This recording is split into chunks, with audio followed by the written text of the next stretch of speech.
बिस्मिल्लाहिर्रहमानिर्रहीम। अस्सलाम वालेकुम दोस्तों, अमीर अली शेख एडवोकेट आपसे मुखातिब हूँ। आज नए ईस्वी साल 2026 का पहला दिन है। आप तमाम को नया साल बहुत बहुत मुबारक हो और अल्लाह ताला से दुआ है कि ये तमाम इंसानों के लिए, ख़ास तौर पे हमारे मुल्क पाकिस्तान के लिए और फ़लस्तीन वालों के लिए ये खुशहाली का, अमन का और तरक्की का और कामयाबियों का साल साबित हो इंशाल्लाह। मैं आज के वीलॉग के अंदर एक अहम मौजू के ऊपर आपसे बात करूंगा। तनख्वाहदार तबके के लिए जो 1 जनवरी 2026 से टैक्स के रेट लागू हैं उनके ऊपर हम बात करेंगे कि 1 जनवरी 2026 से लेके 30 जून 2026 तक कितनी तनख्वाह के ऊपर कितना टैक्स लगेगा, कौन कौन से लोग, कितनी तनख्वाह वाले लोग फायदे में रहेंगे, टैक्स की कैलकुलेशन किस तरह से करनी है, टैक्स किसने काटना है और टैक्स की एडजस्टमेंट्स इसमें क्या क्या हो सकती हैं। सबसे पहले मैं एक स्क्रीनशॉट आपसे शेयर करता हूं जिसमें हम बात करेंगे कि कितनी तनख्वाह के ऊपर क्या टैक्स का रेट होगा और कितनी टैक्स की अमाउंट कटेगी। सबसे पहले हम बात करते हैं कि जिनकी तनख्वाह 6 लाख रुपए तक होगी, हम एनुअल सालाना इनकम की बात कर रहे हैं। अगर सालाना इनकम 6 लाख रुपया है तो उसके ऊपर टैक्स जीरो होगा, टैक्स नहीं लगेगा। अगर 6 लाख से ऊपर 12 लाख रुपए तक इनकम है तो 6 से ऊपर 12 लाख रुपए तक 1% टैक्स लगेगा, यानी सिर्फ 6,000 रुपया 12 लाख रुपए के ऊपर 6,000 रुपया टैक्स बनेगा, जो कि महाना अगर हम कैलकुलेट करें तो सिर्फ 500 रुपया। अगर महाना सैलरी 1 लाख रुपया है तो उसके ऊपर सिर्फ 500 रुपया टैक्स होगा। इसी तरह से 12 लाख से ऊपर 22 लाख रुपए तक 11% रेट ऑफ टैक्स है। अगर 22 लाख रुपए तक हम बात करें तो 1,16,000 रुपया टैक्स बनता है। इसी तरह 22 लाख से ऊपर 32 लाख रुपए तक 23% टैक्स का रेट है। और अगर हम 32 लाख रुपए तक बात करें तो 3,45,000 रुपया टैक्स बनता है। 32 लाख से ऊपर 41 लाख रुपए तक 4.1 मिलियन तक ये रेट 30% हो जाता है, 30%। और इसी तरह 41 लाख से ऊपर, अगर 41 लाख तक देखें तो 6,15,000 रुपया टैक्स बनता है और 41 लाख से ऊपर टैक्स का रेट 35% हो जाता है। एक बात काबिल गौर है यहां पे कि ये जो रेट्स हैं टैक्स के, ये सिर्फ सैलरी के ऊपर हैं, तनख्वाहदार तबके के लिए हैं। ये बिजनेस इनकम या सेल्फ एम्प्लॉयड पर्सन के लिए नहीं है। अब हम नेक्स्ट स्टेज पे चले जाते हैं। उसके अंदर हम बात करते हैं कि ये जो टैक्स रेट्स हैं इनसे किसको फायदा होगा।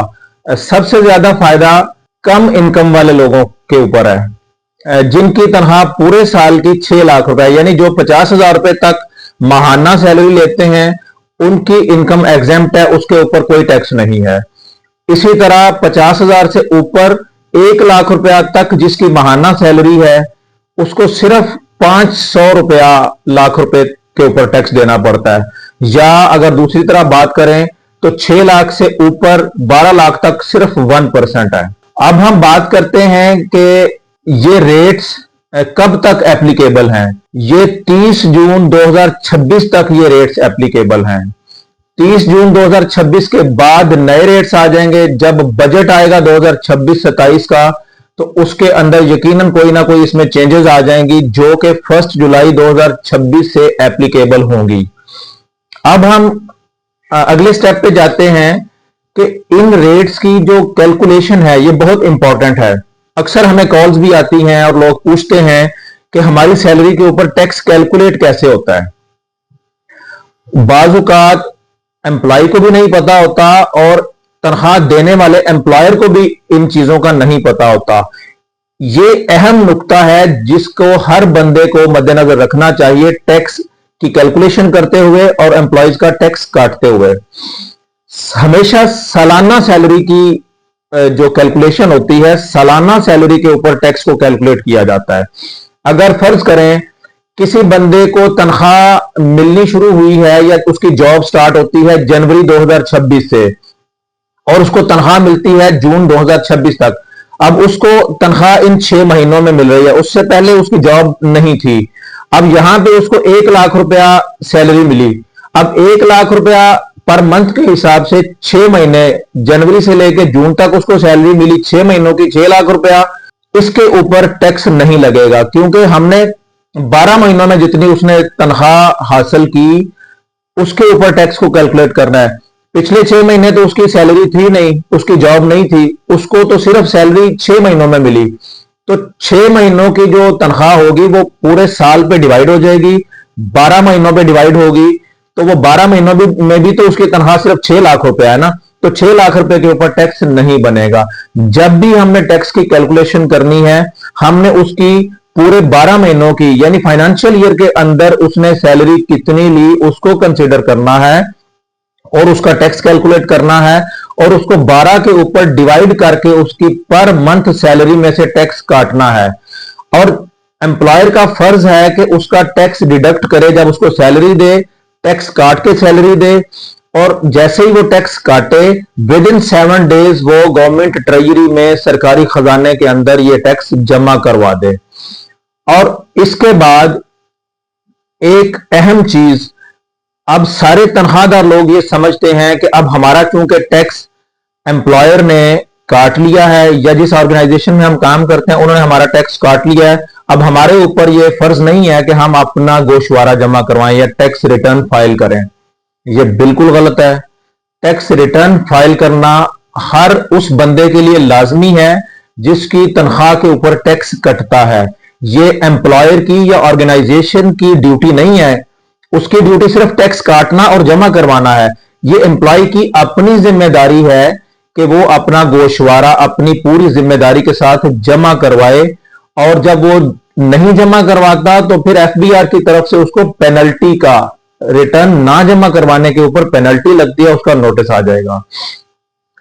अब एक आखिरी पॉइंट जिसके ऊपर मैं बात करना चाहूंगा वो ये है कि आपकी अगर साल के अंदर कोई चीज आप खरीदते हैं, कोई एसेट खरीदते हैं, गाड़ी खरीदते हैं या प्लॉट खरीदते हैं और उसके ऊपर आपकी टैक्स डिडक्शन हो जाती है इनकम टैक्स की, उधर आपकी सैलरी के ऊपर भी आपका एम्प्लॉयर टैक्स काट रहा होता है, तो जो किसी एसेट खरीदने के ऊपर आपकी टैक्स डिडक्शन हो गई वो आप अपने एम्प्लॉयर को बता सकते हैं कि ये मेरा टैक्स इतना कट गया है, मेरी टोटल लायबिलिटी जो बनती है साल की इनकम टैक्स की उसमें से ये एडजस्ट कर लें, बाकी जो बचेगा वो आप मुझसे टैक्स काट लें।